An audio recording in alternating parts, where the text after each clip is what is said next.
Bismillahirrahmanirrahim. Assalamualaikum warahmatullahi wabarakatuh. Pemirsa yang dirahmati Allah Subhanahu wa taala, kembali kita bertemu dalam program Focus to the Point. Kali ini kita akan membahas Reza Khalid, tersangka baru Kejaksaan Agung sebut proyek minyak Pertamina rugikan negara 285 triliun.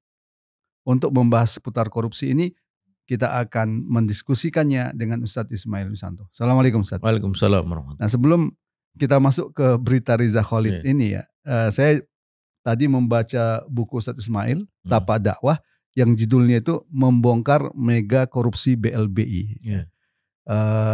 Di sini di sini ada aksi ya yang dilakukan oleh Hizbut Tahrir Indonesia pada saat itu pada tanggal 19 Agustus 2011. Nah, di gambar ini disebutkan Indonesia hancur oleh penguasa dan politisi perampok. Terapkan hukum Al-Quran dan Sunnah untuk kemerdekaan yang hakiki. Artinya HTI sejak dulu sudah menganggap masalah korupsi ini adalah masalah yang harus diberantas ya. Pertanyaannya kenapa Ustaz? Ya, karena dengan korupsi itu kalau kita bicara tentang sistem peradilan, dia tidak bisa tegak untuk keadilan. Jadi sistem peradilan itu dia akan mengikuti, kalau bahasa Jawanya itu membela yang bayar gitu. Dan itu terbukti ini hari.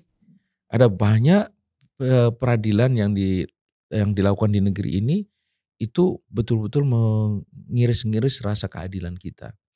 Korupsi membuat peraturan tidak berjalan karena peraturan itu akan berpihak kepada mereka yang punya uang. Korupsi menimbulkan ketidakadilan ekonomi. Itu ekonomi seperti misalnya perubahan undang-undang minerba dari 2009 ke 2020. Itu jelas di belakangnya itu diperkirakan ada korupsi besar di sana. Kemudian korupsi membuat akhirnya aparat juga tidak bekerja secara perform menurut tupoksi yang semestinya. Yang melindungi yang jahat tapi justru menganiaya mereka yang tidak melakukan kesalahan apapun. Nah gitu. Jadi korupsi ini bahaya sekali. Bahkan kalau dilanjutkan, korupsi itu akan mengancam kedaulatan sebuah negara. Karena dengan mudah pejabat itu disusupi oleh kepentingan asing. Atau bahkan dia berkolaborasi dengan kepentingan-kepentingan negara lain di dunia.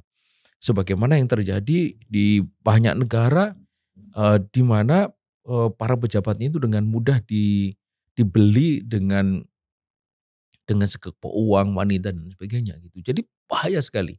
Dan yang pasti bahwa korupsi itu membuat ketidakadilan macam-macam itu makin menganga. Karena itulah Hizbut Tahrir dari awal dulu itu sudah bolak-balik mengingatkan tentang bahaya korupsi ini. Nah, dalam buku ini Ustadz Ismail juga menulis ya. Jadi korupsi dalam hal ini memang yang disoroti adalah skandal BLBI ya, yang jumlahnya juga ratusan triliun ya. Di sini disebutkan keadaan ini menyebabkan menurunnya kemampuan keuangan negara, khususnya dalam membiayai pelayanan publik seperti kesehatan dan pendidikan serta peningkatan kesejahteraan rakyat. Apa poin yang Ustadz Ismail ingin sampaikan? Misalnya kasus BLBI, ketika negara itu memberikan likuiditas, bantuan likuiditas kepada bank-bank itu kan berarti negara itu harus menyisihkan sekian banyak duitnya itu untuk mereka. Yang notabene sebenarnya mereka orang-orang kaya, para bankir gitu, tapi dibantu. Yang itu membuat pasti alokasi untuk yang lainnya itu akan berkurang. Alokasi untuk pendidikan, padahal pendidikan itu akan mengena sekian banyak peserta didik. Begitu juga untuk kesehatan. Jadi itu jelas.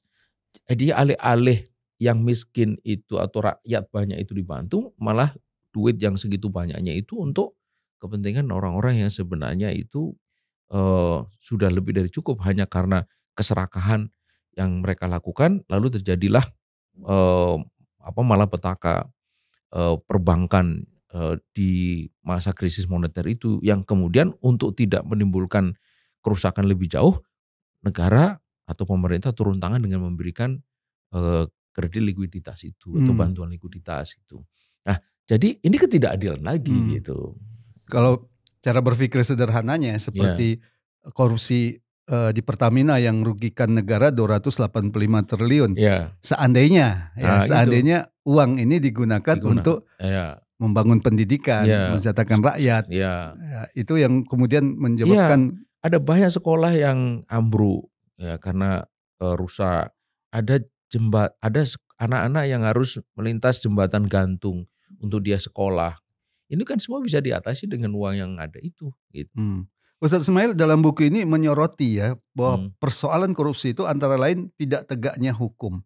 Nah, ketika hukum tidak tegak itu akan muncul demagog yaitu penguasa yang pandai menghasut dan membangkitkan semangat rakyat untuk dirinya memperoleh kekuasaan. Kenapa ada hubungannya dengan penguasa yang oleh Ustadz Ismail dalam buku ini disebut demagog? Ini terjadi pada 10 tahun terakhir di masa Jokowi ya.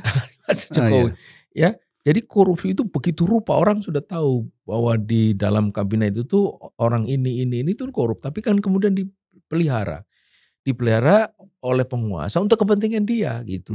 Jadi satu sisi dia mencitrakan diri itu sebagai pemimpin yang pro rakyat, sederhana. Tapi di sisi lain dia itu melindungi para pelaku korupsi ini. Nah, inilah penguasa demagog gitu. Yang ini sangat berbahaya karena dia memainkan kalau bahasa ininya muka dua atau bahkan muka banyak. Jadi yang itu kemudian sebagian rakyat itu terkecoh seolah-olah memang dia itu adalah pemimpin yang sederhana, pemimpin yang pro rakyat. Padahal kejahatannya itu luar biasa terhadap persoalan politik, ekonomi dan sebagainya gitu dengan korupsi yang dilakukan oleh bawahannya, dan tentu saja itu juga pasti tidak lepas dari pengetahuan dan pengaruh dia. Ya, dan kita berharap presiden baru sekarang tidak mengikuti jejak sebelumnya ya. Terima kasih Ustadz Ismail. Pemirsa, demikian tadi diskusi kita tentang masih terus berlangsungnya korupsi di negeri ini dengan jumlah yang luar biasa, ratusan triliun. Kasus Pertamina yang terbaru merugikan negara 285 triliun. Ya, pertanyaannya apakah ini bisa dihentikan? Itu menjadi pertanyaan ya, karena ini sudah terjadi sebelumnya. Semoga bermanfaat. Assalamualaikum warahmatullahi wabarakatuh. Waalaikumsalam.